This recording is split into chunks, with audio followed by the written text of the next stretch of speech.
उपसर्ग। बच्चों, आज हम उपसर्ग के विषय में जानेंगे और समझेंगे कि उपसर्ग क्या होते हैं, उपसर्ग की कुछ विशेष बातें कौन सी हैं और उपसर्ग के कितने प्रकार होते हैं। गोलू देखो, परनाना और परनानी आए हैं। दीदी, ये मेरे नाना और नानी हैं। ओह, हाँ, मैं भूल गई थी। दीदी, परनाना भी कोई शब्द होता है क्या? हाँ, होता है। नाना शब्द से पहले पर लगाने पर परनाना शब्द बनता है। इन शब्दों को उपसर्ग कहते हैं, अर्थात जो सार्थक शब्दांश मूल शब्द के पहले जुड़कर उनके अर्थों में परिवर्तन लाते हैं, उन्हें उपसर्ग कहते हैं। आओ विस्तार से समझें। परनाना बराबर पर जमा नाना। अभिलाषा बराबर अभी जमा लाशा। उपग्रह बराबर उप जमा ग्रह। यहाँ नाना से पहले पर, लाशा से पहले अभी, ग्रह से पहले उप शब्दों या शब्दांशों का मेल होने से नए शब्दों का निर्माण हुआ है। ये सभी शब्द या शब्दांश मूल शब्द के पहले जुड़कर उनके अर्थों में परिवर्तन लाते हैं। ऐसे ही शब्दांशों को उपसर्ग कहते हैं। विशेष उपसर्गों का स्वतंत्र रूप से प्रयोग नहीं होता है। ये किसी शब्द से पहले जुड़कर ही प्रयुक्त होते हैं। इनसे नए शब्दों का निर्माण होता है। कई बार उपसर्ग एक से अधिक भी लगते हैं, जैसे प्रति जमा आ जमा हार बराबर प्रत्याहार। हिंदी भाषा में 3 प्रकार के उपसर्ग प्रयुक्त होते हैं, संस्कृत, हिंदी और उर्दू फारसी के उपसर्ग। अंग्रेजी के उपसर्ग भी हिंदी में प्रयुक्त होने लग गए हैं। संस्कृत के उपसर्ग तत्सम और तद्भव दोनों ही प्रकार के शब्दों में लगते हैं। हिंदी में 3 प्रकार के उपसर्ग होते हैं, तत्सम उपसर्ग, तद्भव उपसर्ग, आगत उपसर्ग। आओ दोहराएं। जो सार्थक शब्दांश मूल शब्द के पहले जुड़कर उनके अर्थों में परिवर्तन लाते हैं, उन्हें उपसर्ग कहते हैं।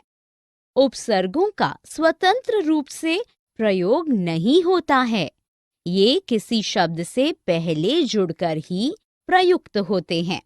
इनसे नए शब्दों का निर्माण होता है।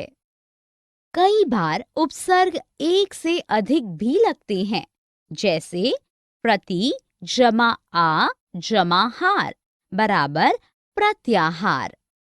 हिंदी में 3 प्रकार के उपसर्ग होते हैं। तत्सम उपसर्ग। बच्चों, प्रस्तुत अंक में तत्सम उपसर्ग के बारे में पढ़ेंगे। तत्सम उपसर्ग क्या होते हैं? तत्सम उपसर्ग के उदाहरण। हिंदी में 3 प्रकार के उपसर्गों का प्रयोग होता है, तत्सम उपसर्ग, तद्भव उपसर्ग, आगत उपसर्ग। आज हम तत्सम उपसर्ग की चर्चा करेंगे। तत्सम उपसर्ग। ये उपसर्ग संस्कृत से आए हैं और तत्सम शब्दों में ही लगते हैं। उपसर्ग अर्थ उपसर्ग लगाकर बने शब्द आ, तक, समेत, उल्टा, आदान, आजीवन, आगमन, आकाश, आहार, उप, समान, गौण, निकट, छोटा, उपयोग, उपकार, उपदेश, उपहार, उपवन, प्रति, सामने, उल्टा, प्रत्येक, प्रतिकार, प्रतिहार, प्रतिवादी, प्रतिदिन, प्रतिकूल, निर, खाली, विपरीत, रहित, निर्दान, निर्गुण, निर्धन, निर्जीव, निर्वाह, निर्जन, निर्यात। अभी, सामने, पास, इच्छा, अभिज्ञान, अभिप्राय, अभिशाप, अभियोग। परि, पूरा, सब तरफ, परिवार, परिपूर्ण, परिवर्तन, परिश्रम, परिणाम। परिक्रमा, परीक्षा, अप, बुरा, हीन, अपमान, अपकार, अपवाद, अपयश, अपहरण, अपशब्द। संस्कृत में कुछ शब्द या शब्दांश इतने अधिक प्रचलित हो गए हैं कि उनका प्रयोग हिंदी में उपसर्गों की भांति होने लगा है।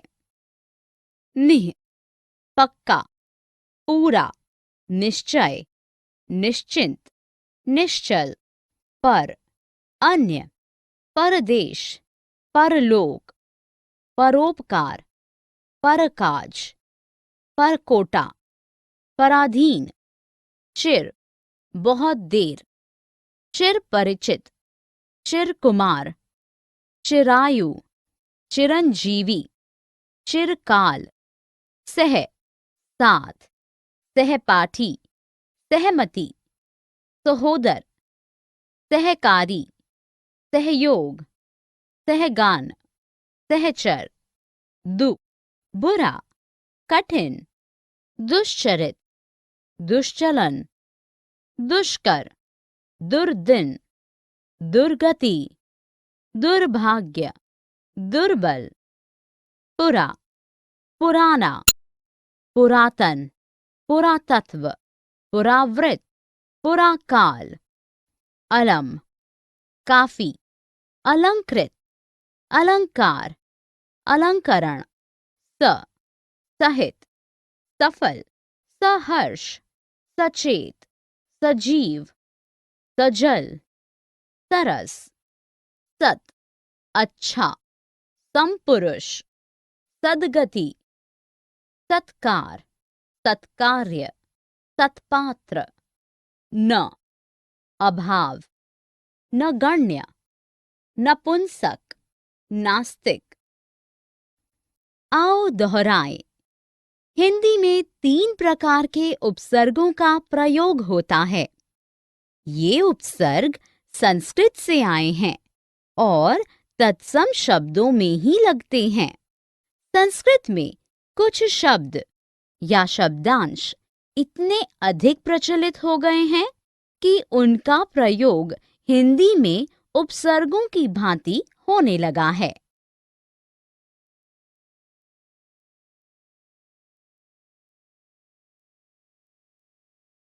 तद्भव एवं आगत उपसर्ग। प्रस्तुत अंक में हम तद्भव व आगत उपसर्गों के बारे में जानेंगे। तद्भव उपसर्ग क्या होते हैं व इनके कुछ उदाहरण। आगत उपसर्ग क्या होते हैं व इनके कुछ उदाहरण। हिंदी में 3 प्रकार के उपसर्गों का प्रयोग होता है। तत्सम उपसर्ग, तद्भव उपसर्ग, आगत उपसर्ग। तद्भव उपसर्ग। तद्भव उपसर्ग संस्कृत के उपसर्गों से ही विकसित हुए हैं। इन्हीं को हिंदी उपसर्ग भी कहा गया है। अभाव, निषेध, अछूत, अजर, अमर, अचेत, अटल, अछूता। बुरा, कपूत, कपोत, कपीस, कपट।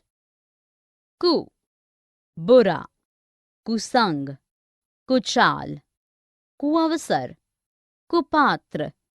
पच, 5, पचमेल, पचरंगा, भर, पूरा, भर पेट, भरकम, भरसक, भरपूर, भरमार, अध, आधा, अध कचरा, अधमरा, अध बीच, अधपका, अधखिला, औ, हीन, रहित, औतार, औघट, औगुण, औसर, औघड़, चौ, चार, चौपट, चौराहा, चौमासा, चौपाल, चौगुणा, आगत, विदेशी उपसर्ग।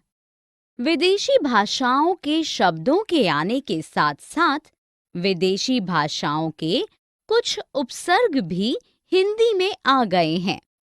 उर्दू के उपसर्ग खुश, अच्छा, प्रसन्न, खुश दिल, खुशबू, खुशखबरी, खुश मिजाज, खुशहाल, कम, थोड़ा, हीन, कमजोर, कमबख्त, कमसिन, कम कीमत, कम उम्र, हर, प्रत्येक, हर घड़ी, हर दिल, हर साल, हर दिन, हर माह, हर रोज, ला, बिना, लाचार, लापरवाह, लावारिस, लाइलाज, सर, मुख्य, सरकार, सरताज, सरपंच, सरदार।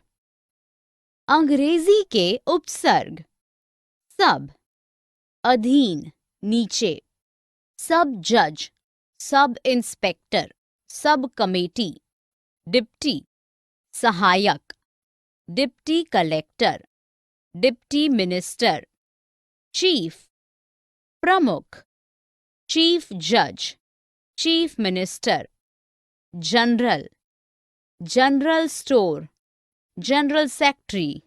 कुछ विशेष उपसर्ग साक्षात, सामने, साक्षात्कार, आविर, प्रकट होना, बाहर आना, आविष्कार, आविर्भाव, पुरस, सामने, पुरस्कार, पुरस्कृत। एक से अधिक उपसर्गों का प्रयोग। कुछ शब्दों में एक से अधिक उपसर्गों का प्रयोग होता है।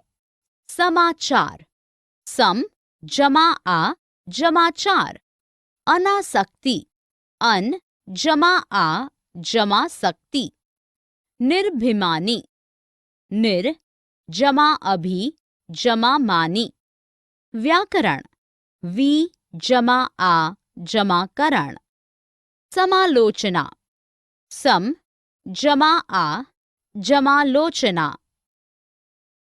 आओ दोहराएं। तद्भव उपसर्ग संस्कृत के उपसर्गों से ही विकसित हुए हैं। इन्हीं को हिंदी उपसर्ग भी कहा गया है। विदेशी भाषाओं के शब्दों के आने के साथ साथ विदेशी भाषाओं के कुछ उपसर्ग भी हिंदी में आ गए हैं। कुछ शब्दों में एक से अधिक उपसर्गों का प्रयोग होता है।